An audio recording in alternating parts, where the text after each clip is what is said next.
Great. Thank you again, everyone, for joining the Nierman Practice Management webinar. Today, we're going to be talking about secrets to medical billing and documentation in the dental practice. For those of you who have not yet attempted medical billing, I'm sure you will soon. We're going to talk about all of the need to knows to successfully implement this into your practice and all the great reasons why and all of the important tips on how. So we have with us today Rose Nierman, who's the founder and CEO of Nierman Practice Management. For those of you that don't know Rose already, Rose has single-handedly trained more dental practices across the country on successful medical billing in the dental practice than anybody else out there. So such an honor to hear this information from you today, Rose, and over to you. Well, thank you so much, Courtney. I think many of you know Courtney. She is the vice president of Nierman Practice Management, and she and I are medical billing and dentistry coding nerds. We love it. We get so excited when there's a change to medical billing. So we've both been doing this for a long time, and we're here to share the secrets to medical billing and documentation in the dental office today. Now, a little bit about Nierman Practice Management. We do give CE courses, not only for TMD clinical treatment and sleep apnea, dental sleep medicine clinical treatment, but also a medical billing called cross-coding medical billing and dentistry course. That's a one-day course. We have some courses that are a day and a half with a hands-on component. The courses can be taken either virtually or live. Also, what Nierman's about is we saw a need for those practices billing medical insurance that you've got to have that right documentation. So we created Dental Writer software just for those practices doing medical billing. And as many of you know, we're all about support and holding your hand, because I know some of you are new to this. So as you can see, we've been in business since 1988. There's different things that we help practices with as far as medical billing. We'll go through the list of things you can bill to medical. And again, we're just all about support too. And there's John to the left of me in the picture. John's our president of Nierman, John Nierman, same last name. John's my son, and he's the president. Oh, there he is. Hi, John. Hey, welcome everyone. All right. So we do, again, at the courses, we have a lot of fun. We have a cross-coding certificate from Nierman Practice Management, just so you have a little bit idea of what we do here. So again, there's three key areas that we work with practices on: education, systems, so that you can have a workflow, and support. Now, many of you are wondering, why? Why would I want to bill medical insurance in dentistry? Well, why would I want to take up the extra work? Well, I'll tell you, it can be worth it. Because if the patient knows that they're going to get some help from their medical carrier, it's going to increase the case acceptance of the ability for that patient to go ahead and have treatment. So what it really does is differentiates the practice from other practices in your area. Definitely, you will find that other healthcare providers are more likely to refer to you if you take medical insurance. And the other thing is, it's going to save the dental benefits. The $1,500 or whatever amount they have under dental is not very much. So when you're billing medical for certain services, that's going to save the dental benefits for dental procedures. Now, the other thing we're seeing quite a bit is the dental insurance companies are now requiring that you bill, that dental offices bill medical for anything surgical before the dental insurance will process the claim. So now medical insurance has become a necessity, not just a nicety anymore.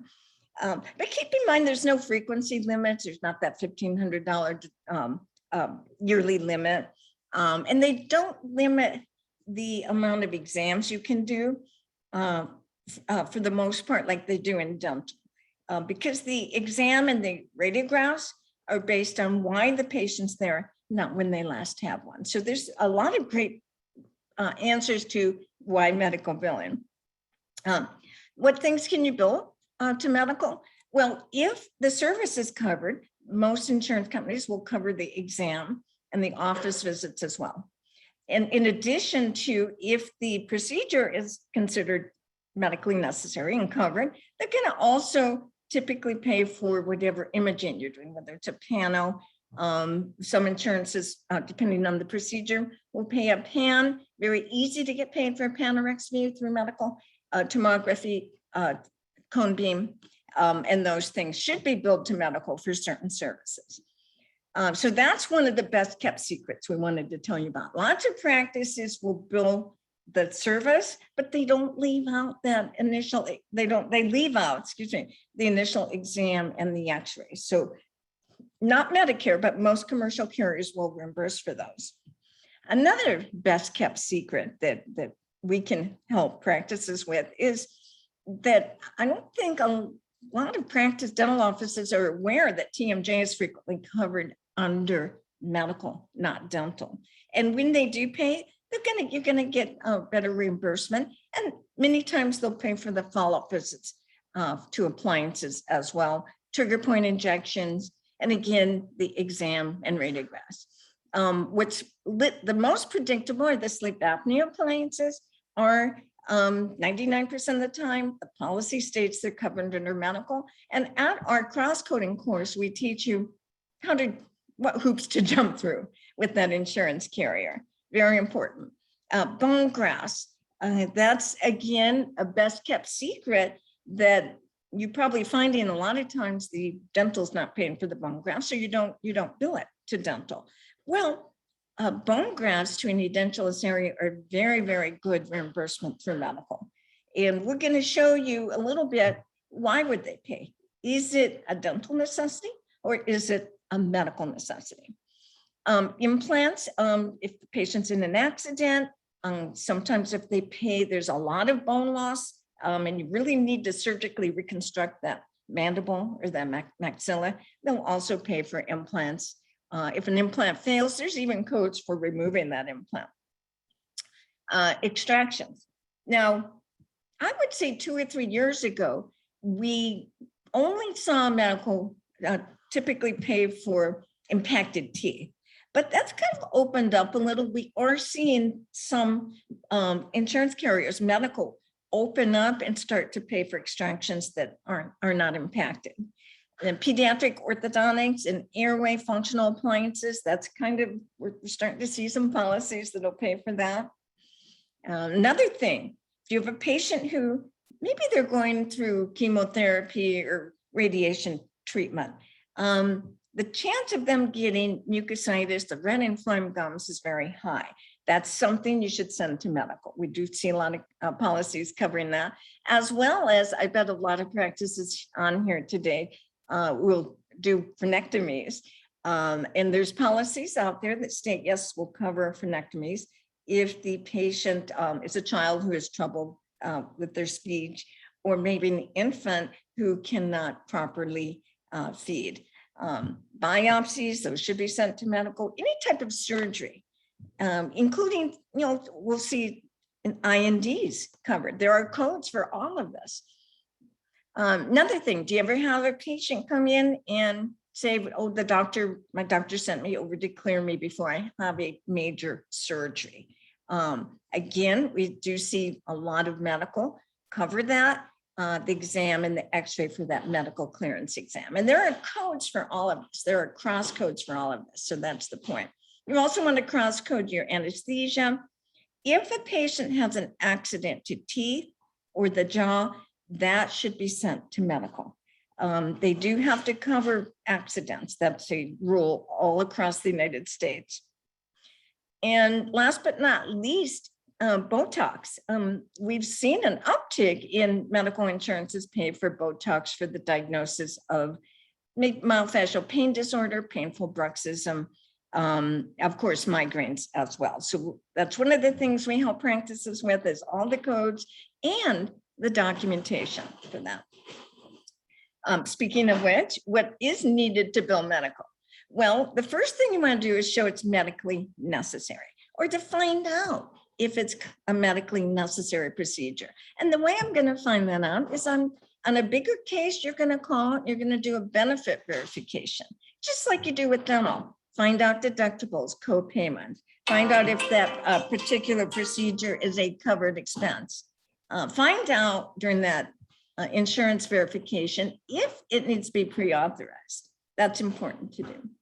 The medical claim, of course, is going to be needed with the appropriate medical codes, including diagnosis and procedure codes, and documentation, which will talk about the importance of SOAP reports. That's your golden ticket to getting paid by medical insurance and dentistry. SOAP reports showing the subjective complaints of the patient. So asking the patient the right questions. Do you have difficulty masticating? Do you have excessive daytime sleepiness? Do you have jaw pain and headaches?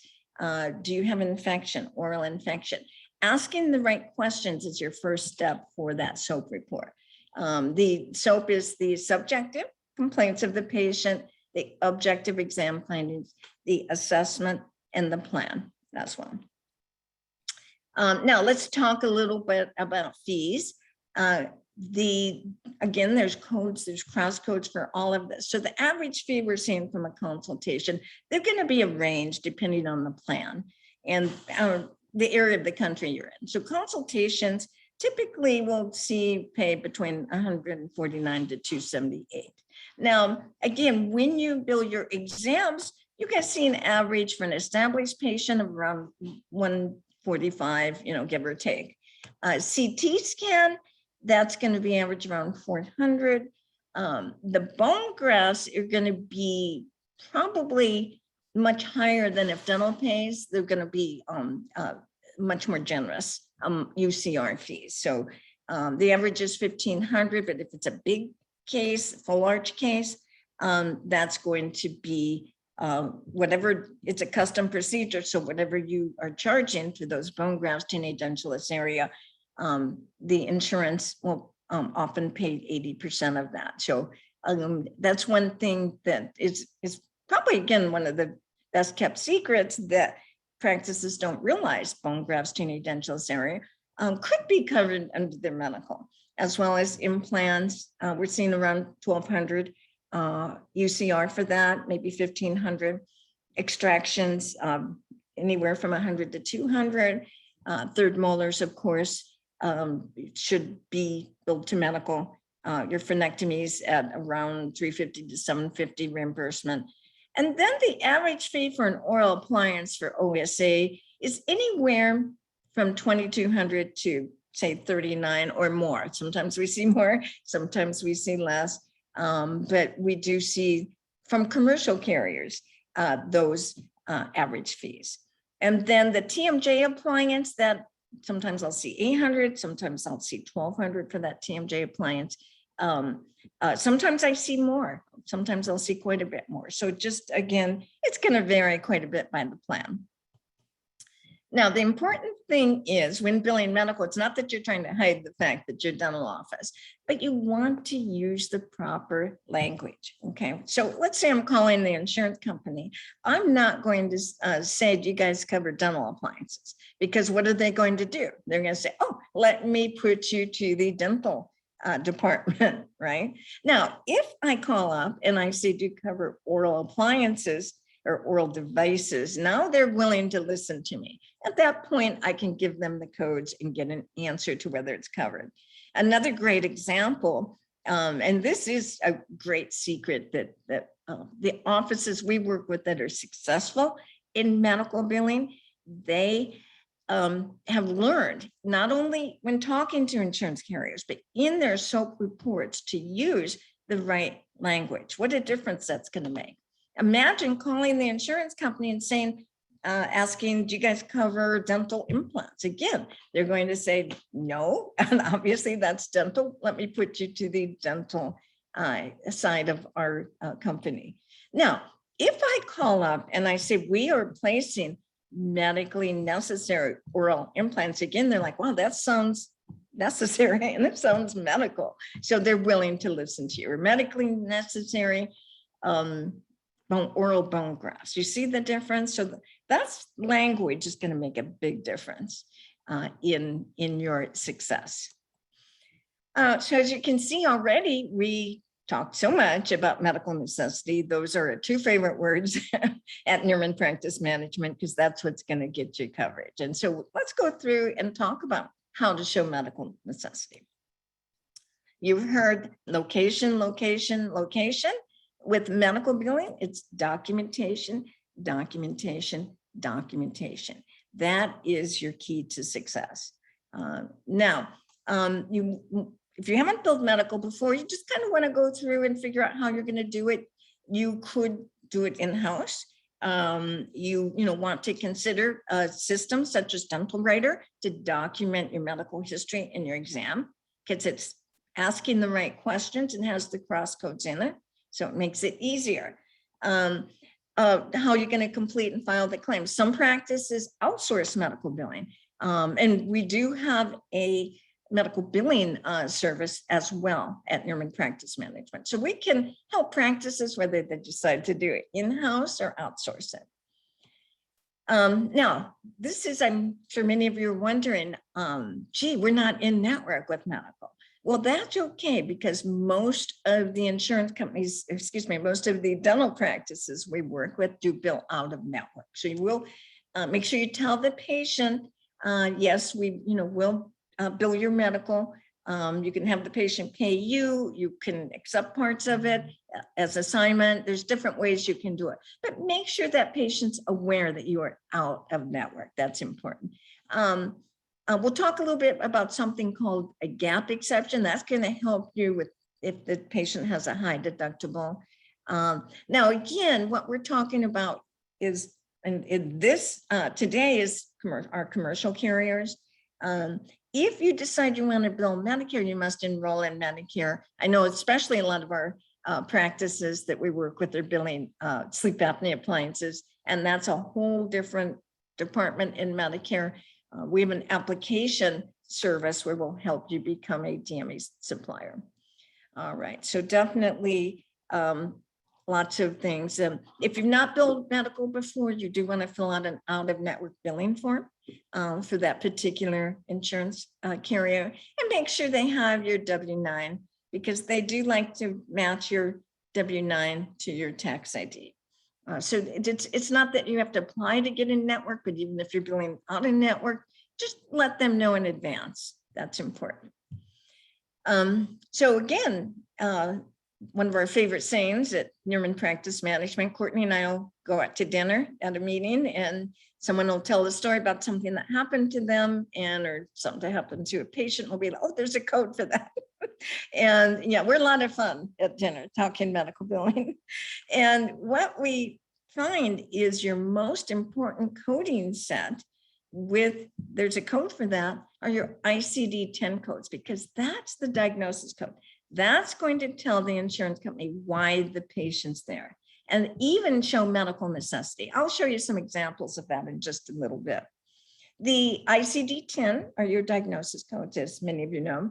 CPT, current procedure terminology, are your procedure codes. There's HCPCS codes for your equipment, your supplies, like a sleep apnea appliance. The CPT codes are going to have your bone grafts, your extractions, your cone beam, your tomography, your exams. So the HCPCS will have an equipment supplies. And then again, in our cross-coding course, we talk about how to get paid maximum benefits that the patient deserves by using something called modifiers. So lots to learn. But as I mentioned, your most important coding set are your ICD-10, because they tell why the services are being provided. As you can see from the highlighted area, each medical claim requires at least one and allows up to 12. Typically, you're not going to use ICD-10 with dental insurers unless it's in maybe an accident or workers' comp claim. Now, so just by that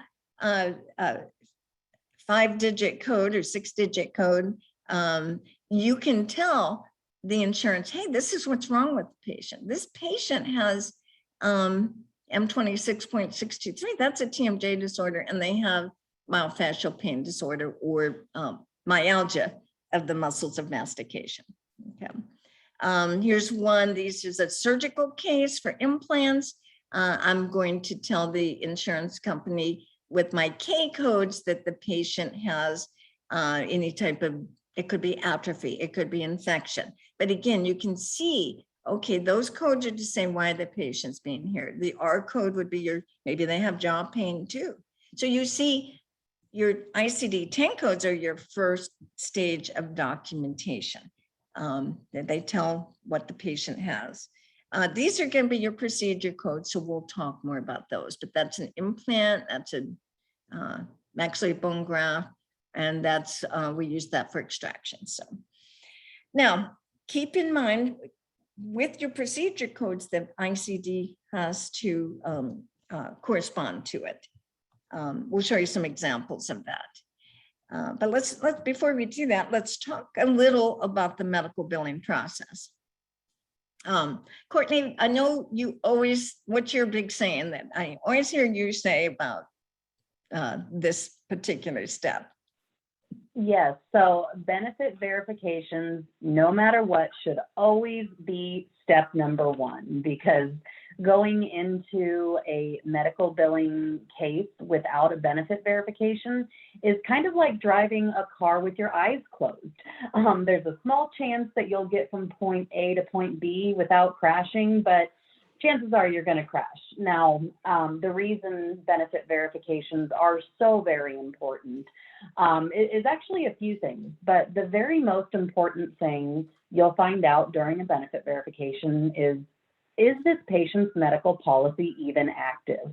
Every time we do a seminar, I say, okay, how many of you have been handed a termed insurance card before? And without a doubt, most of the room's hand goes up. So just keep in mind, at the very minimum, you want to make sure that that insurance policy is active, because if it's not, clearly no reimbursement.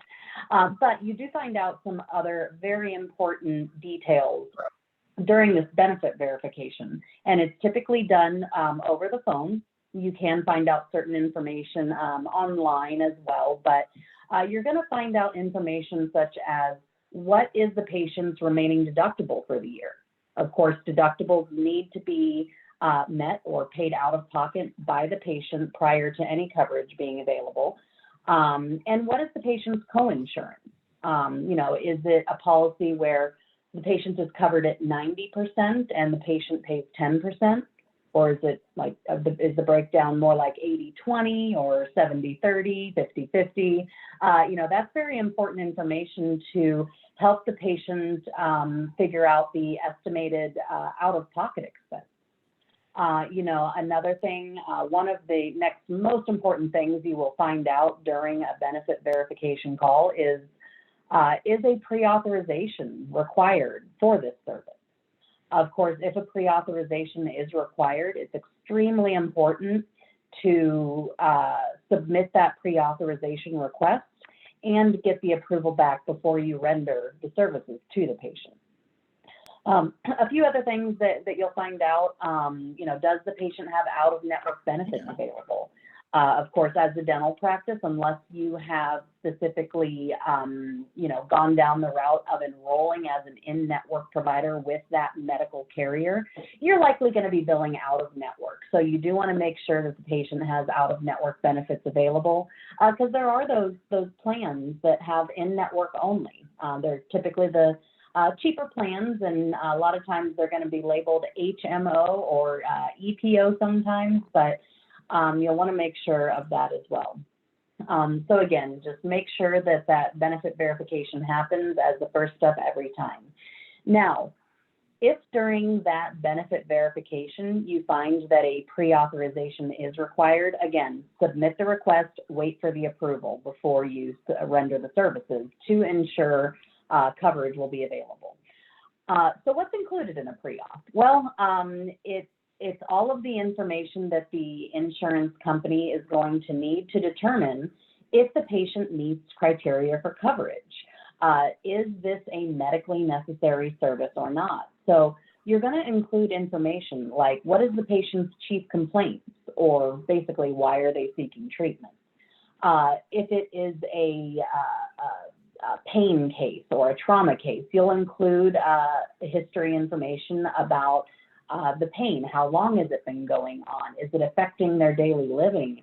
If it's an accident, how did that accident happen? Like a trauma case, a fight or a fall or anything like that. You'll also want to include medical history, your exam findings, and then of course the codes. What diagnosis and procedure codes are we looking at? And also the patient's treatment plan.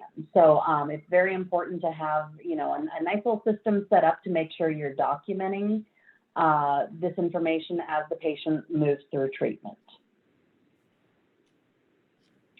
Now, one of the secrets that we wanted to share with you is that there is a fun little request called a gap request, or you'll also hear it referred to as a gap waiver, a network deficiency, letter of agreement, in for out. There's lots of different terms, but the most common one is gap request. And what this means is that if you are an out-of-network provider, let's say the patient only has in-network benefits. Your initial thought may be, well, there's just no benefits available then if we're out of network, but that may not be true. You can submit a request to the insurance company to honor the patient's in-network benefits to you as an out-of-network provider. You may be thinking, why would an insurance company do that? Well, the main reason an insurance company would approve that is if there is not another provider within a reasonable distance to that patient that can provide that service. The insurance company then has a deficient network and many times will grant this request because the patient has nowhere else to go to utilize their in-network benefits. So that's a nice secret to keep in mind in case you run into one of those. Absolutely, Courtney. And I always tell our practices, tell the insurance that there's a gap, a provider gap. There frequently is in medical networks. So they don't have the providers within a certain distance. There's other type of exceptions too. This is very, very common for dental practices to receive.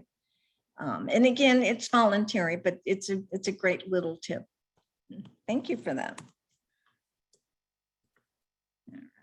There we are. Now, now we've gotten the information from the patient and asked the right questions, and we've done especially for the bigger cases, do that benefit check.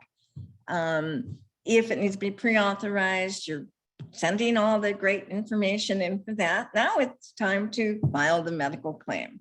Now, just like you can with dental, you can bill medical claims with medical electronically. Okay, now there are different ways to do that, and that's where we assist you at Nierman Practice Management, again, with the system. So we can certainly help you with that. This is the medical claim form. Very similar to a dental claim. Top portions can be your patient info, patient signatures. You've got more information about that patient's needs. And again, in section 21, my favorite part, the diagnosis codes, because that's the why of medical billing. And here's section 24. This is where the money line, because this is where your dates of service go, your codes, your procedure codes, and the charges for those codes. So, we go through at the cross-code course and we also have an online medical billing course, Nierman CE Plus, that goes through, there's a couple things that you would think you'd check it one way, but in reality, it means something different with medical insurance. So denials, okay, denials happen. and that's, I think, at this point, you can see our goal is to give them enough information at the get-go so you don't get that denial, right? But they still happen. And as Courtney always tells me, sometimes for good reason, sometimes not. So, but I do want to point out that denials are not written in stone. I would say from what I've experienced over the years of doing this, like gazillion years, that I'd say, gosh, 8 out of 10, 9 out of, very common to have denials overturned with one appeal letter. So very important to jump on that denial right away too. So yeah, very large percentage of denials that are appealed are overturned. If a lot of not practices, but patients throw up their hands, well, they're not going to pay. And that's what the insurance companies want. So again, usually, unless it's a typo or, some sort of error, usually the denial is going to be, gee, we don't see the medical necessity of this. And so now I'm going to provide them with more information of medical necessity. And how do you keep all this straight? Courtney, over to you. Yes. So, as we're throwing a lot of information at you about all the great ways to do it, but how do you keep it in one pretty little package? Well, we have designed the dental writer software to really help you facilitate that process and keep it efficient. So we call this the 4-step process of dental writer. The dental writer software was designed specifically for dental practices that are working with their patients' medical insurance and providing medically necessary services. So step 1 is the patient fills out the questionnaire, right? And it needs to be a medically focused questionnaire.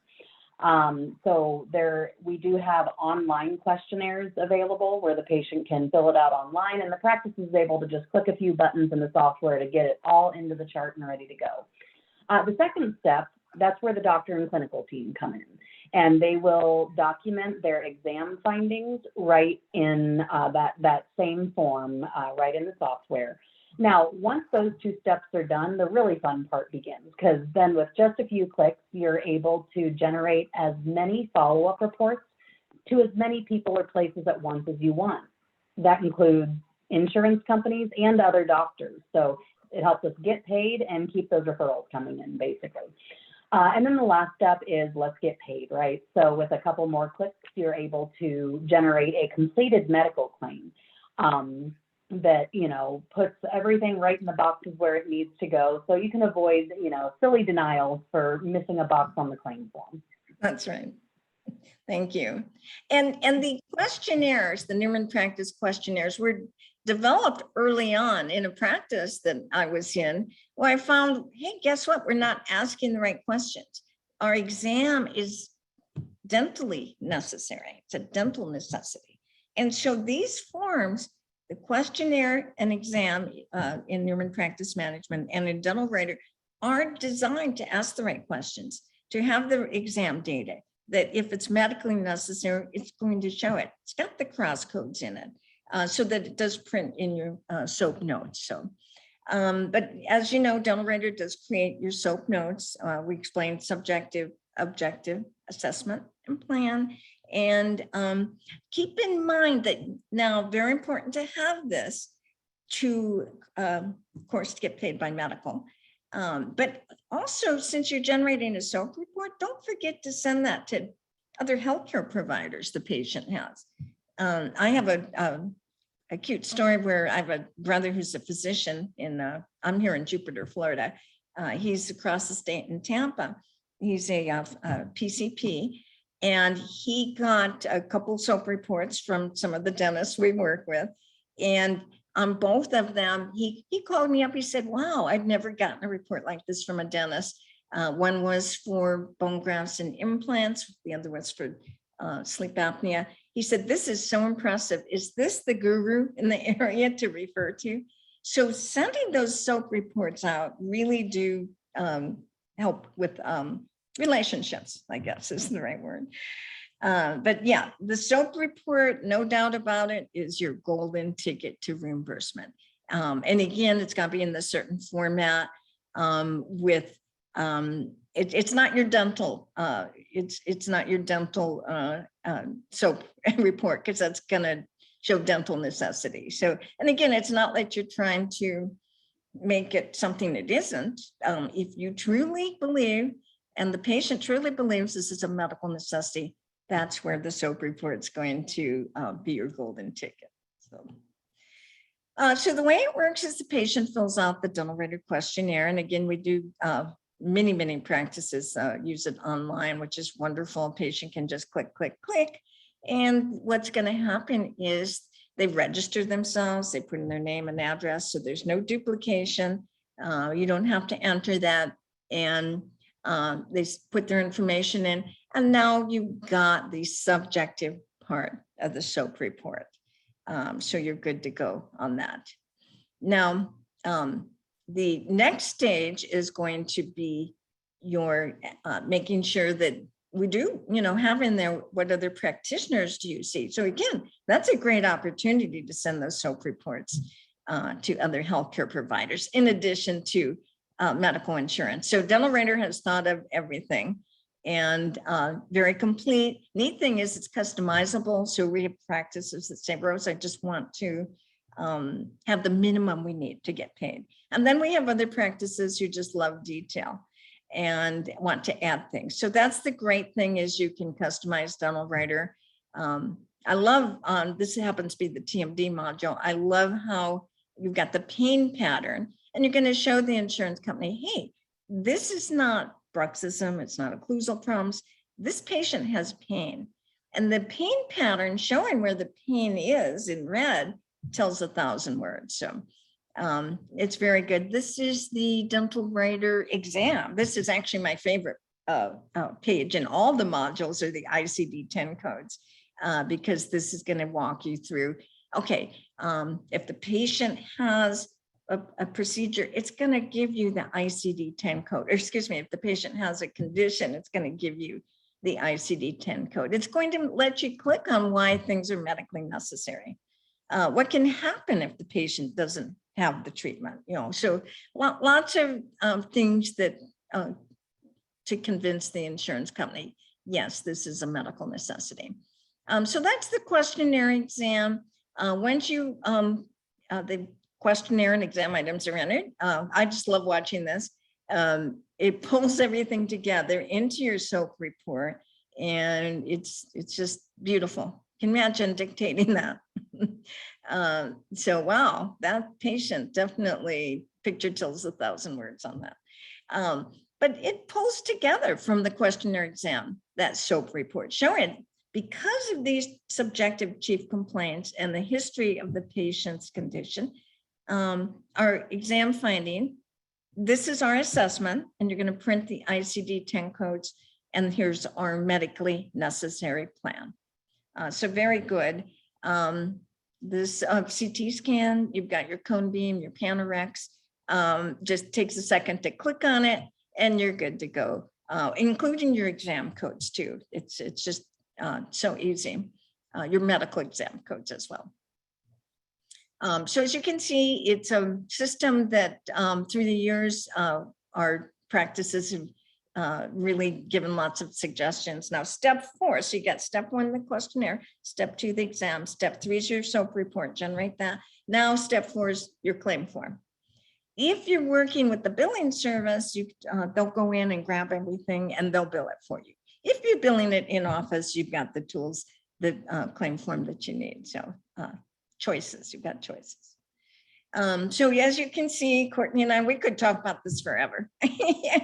And, because we just love helping dental practices, and I think most of the dental practices that we work with, they want to add these additional services. They want to have more patients accept treatment. And again, that's our favorite, we've got so many sayings, there's a code for that. So don't have a whole lot of time to go through the codes, but I did want to point out your exam codes are based not only on time, like the new patient code, the level 2 would be 99202. That's going to be your 15 to 29 minute. Now, just because you spend that time doesn't mean that's the appropriate code. If your SOAP report shows that, yes, you did an extensive exam in a level 4 and an extensive medical history taking, now you've got the level 4 that you can use. So lots of different differences in the fees. You're gonna, I'll see the level 4 or 5 paying quite a bit more, of course, than the level 1 or 2. Oh, and this year, rightly so, or I think it was last year, they came out with the telehealth codes. which is very appropriate.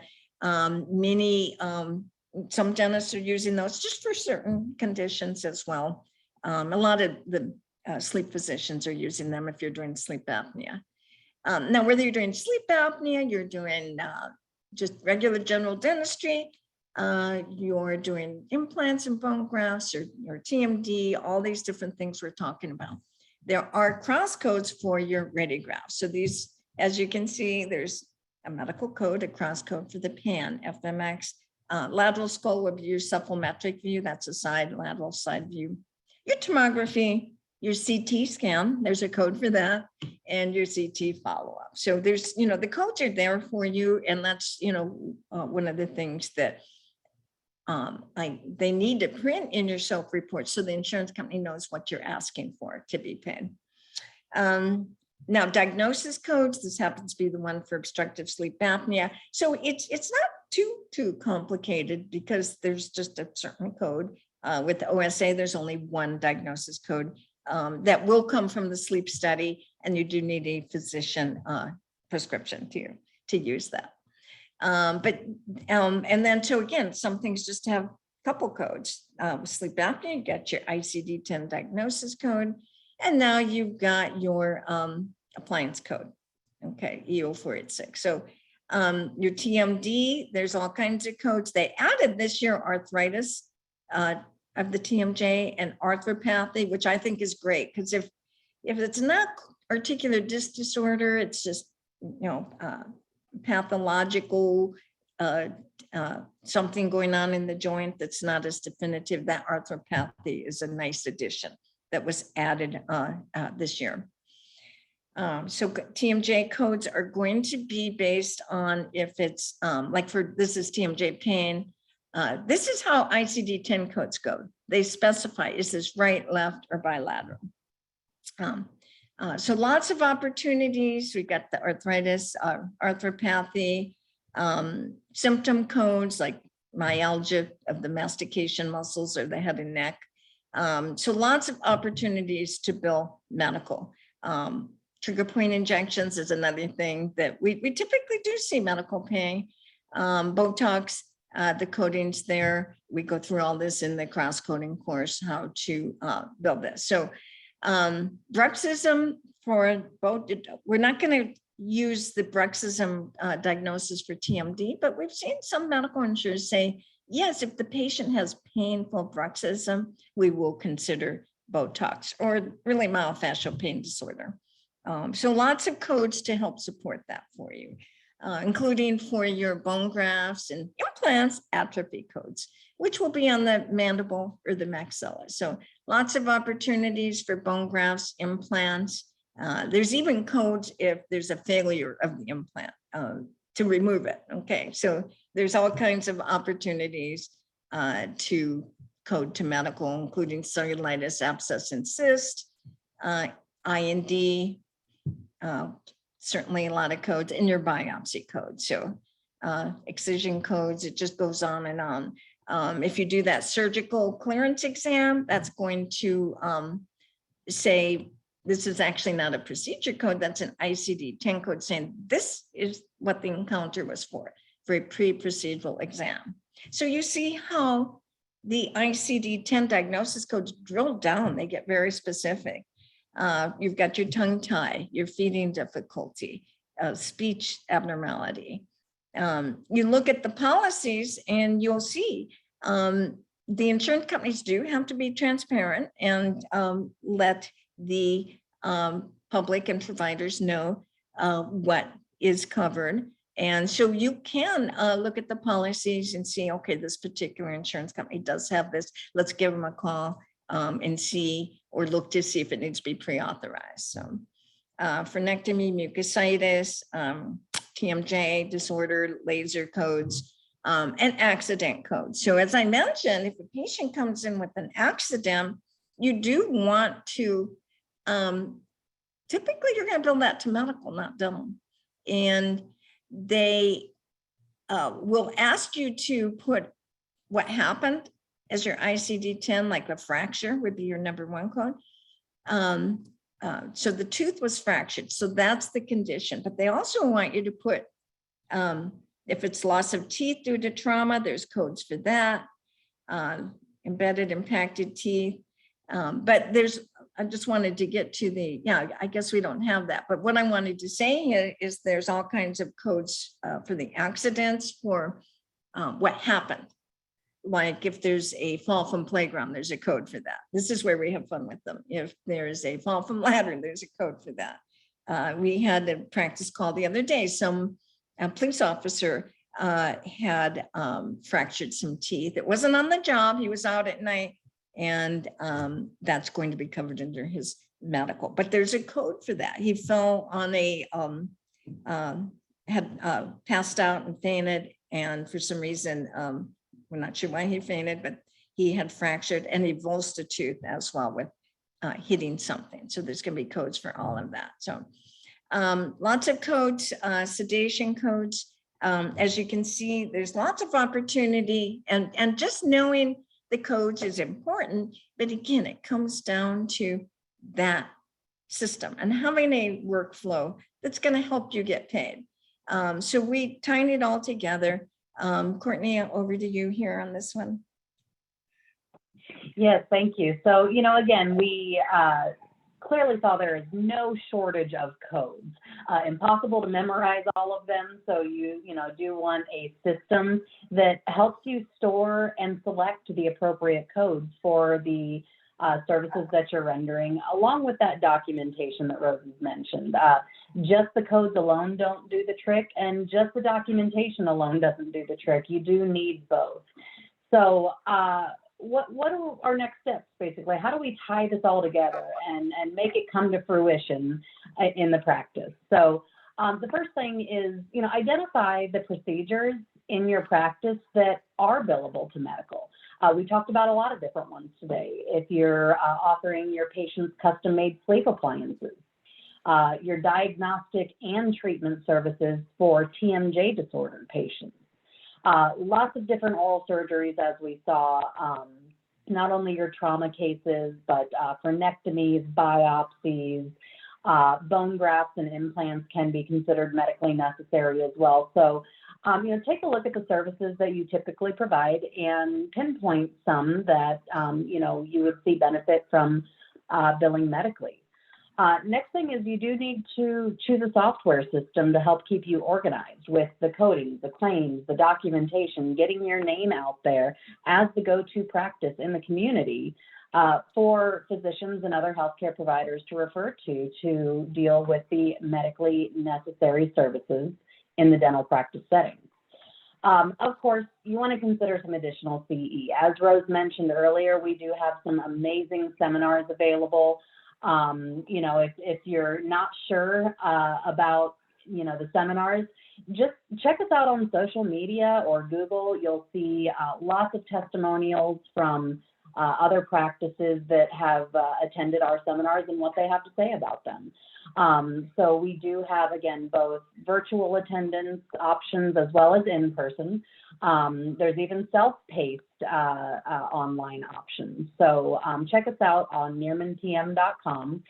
And another thing is that you'll want to be sure that somebody in the practice is responsible for overseeing this medical billing process. We like to call it the medical billing champion, or let's say that you are focused on sleep or TMD. It'll be your sleep champion, your TMD champion. So, you want to make sure that somebody is overseeing this process and making sure to drive it forward.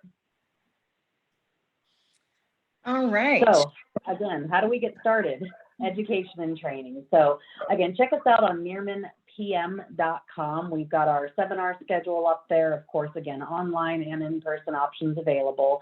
And there's a quick little peek at our online modules where you can go through some self-paced modules. They're really cool.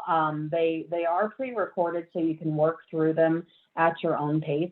Each section has some, handy notes and a quiz at the end to make sure you're following along. But one of my favorite parts about it is as you're working through these, there is always a spot where you can submit questions. If you watch a module like the one that's showing right now is billing for cellulitis, abscess, and cysts, if you have a question, you can post that question right within the module, and we respond to you with the answer to that. So this is one of my favorite quotes that we've gotten from one of our seminar attendees.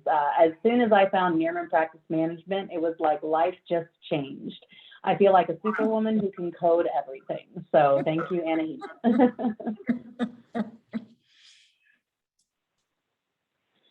So a few upcoming seminar dates that we have, again, these are both available. You can, go in person to Atlanta or Jupiter, or we do have live stream for each of these. So the next one coming up is this Friday, September 17th, and that is available via live stream. So any of you that are looking to get started right away, we'd love to see you this coming Friday.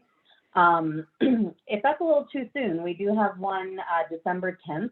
The live portion is in Atlanta, Georgia, which in December probably sounds pretty good to some of you northern folks especially. So we'd love to see you in person, but if not, again, we do have live stream available for that.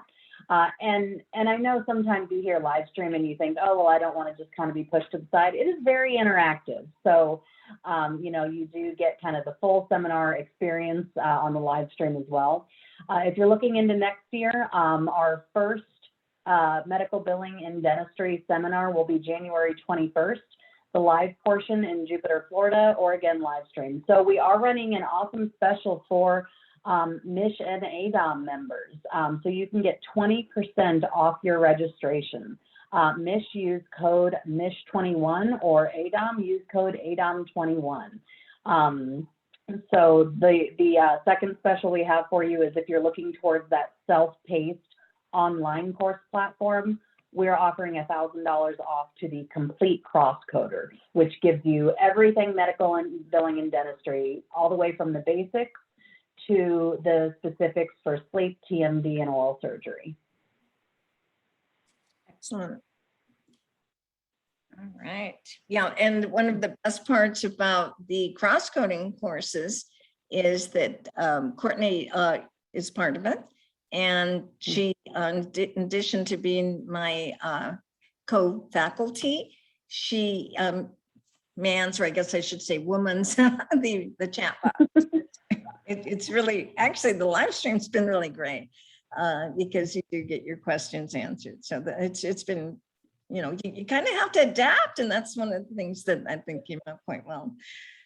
So that's a good thing. All right, there we go. All right, well, let's see. For some reason, no, we didn't create any polls. So, Okay. all right. Did it unshare? Yeah, that's what happened. Can you see my screen? Yes. Okay. Yeah, we're seeing your web browser at the moment. Okay, there we go. There you go. Well, yeah, so for any follow-up questions, or if you do want to learn more about the Dental Writer software, how to get that going in your practice, or if you'd like to explore some of our upcoming seminars, please feel free to give us a call. I'll put our contact information in the chat box, but again, online, we're at niermanpm.com. You can call us at 800-879-6468. Or feel free to shoot us an email, contact us at dentalwriter.com, and we're happy to answer questions via email or set up a specific time to, go over your questions with you. So thank you all so much for joining. We hope you gain some valuable pearls of knowledge, and if we're not already working with you, we would love to work with you. Well, thank you so much, Courtney. And thank you everybody so much for joining and taking the time out of your day. It's a real honor that you take the time out for something, and I hope you learned a lot. So everyone have a wonderful day. Thank you. Bye-bye. Thank you. Bye.